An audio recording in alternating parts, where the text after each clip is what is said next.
Good morning, good evening, good afternoon, and thank you for tuning in to another episode of Recipe Tuesday.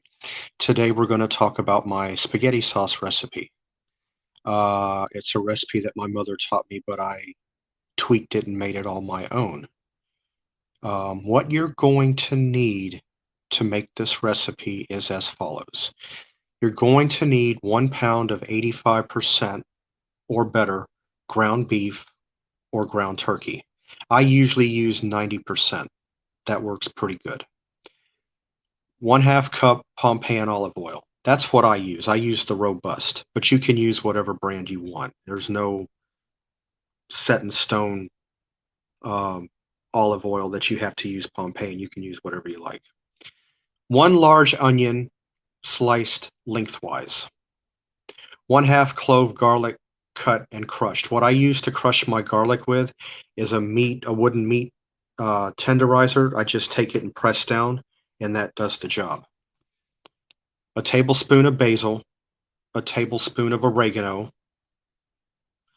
1 bay leaf, 1 tablespoon of parsley, and you're also going to need 2 28-ounce cans of crushed tomatoes, 1 14-ounce can of diced tomatoes, 1 6-ounce can of tomato paste with herbs, roasted garlic, or nothing at all whatsoever, just plain tomato. Again, there's no personal preference or choice that you have to use. You can use 1 teaspoon of pesto. That's optional. That's solely up to you. You're also going to need a 1/2 teaspoon of black pepper and a tablespoon of sugar. All right, what you're going to do in a pot is you're going to take olive oil. You're going to put enough olive oil down on the bottom of the pan to cover it. Then you're going to take your onions and cook it on low-medium heat until golden brown. Then you will add your garlic. Garlic comes a little later because garlic cooks faster. And then you're going to cook the garlic in it until it turns golden brown. Then you will go and add your ground beef or ground turkey, break it up with a fork or wooden spatula, whatever you use, and until golden brown. Then from there, you're going to go and get your 2 28-ounce cans of crushed tomatoes, 1 14-ounce can of diced tomatoes, and your 6-ounce can of tomato paste, and put that in the spaghetti sauce. Then you're going to take 1 tablespoon of sugar, put that in your sauce. The black pepper, even though it says a 1/2 teaspoon, if you have black pepper in a shaker, you can take your shaker maybe a couple of times, and that's good enough. That's more than plenty. At least that's what I do.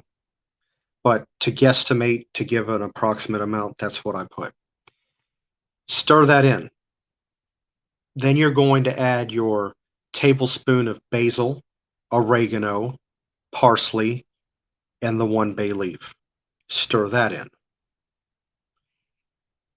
Cook the sauce for about 45 minutes on low-medium heat. As you're cooking the sauce, you're going to see an orange foam come to the top. Continue to cook it for about 30-35 minutes. Then go back, taste of the sauce, and see if it's to your liking. If it is not, add sugar in 1 teaspoon increments. Stir it in. Wait about 5 minutes, go back and check it. And keep doing that until it's to your liking. You don't want to use a bigger spoon amount because if you put too much, you can't take away. That's why I do it in teaspoon increments. And once it's done, you cook your favorite pasta or spaghetti or macaroni of choice. And, and you just put it over the top, add your Parmesan cheese or whatever you like to put, Romano or such.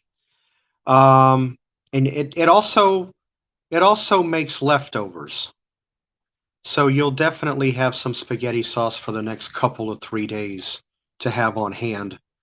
And another good recipe that I have for my spaghetti sauce that I will mention for next week uh, goes hand in hand. I don't want to give the recipe away, but it's very good, and the spaghetti sauce works very good in it. So please stay tuned for that. Anyway, I would like to thank all of you for tuning in today to get my spaghetti sauce recipe.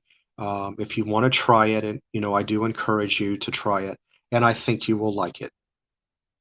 I thank you for tuning in, and have a nice day.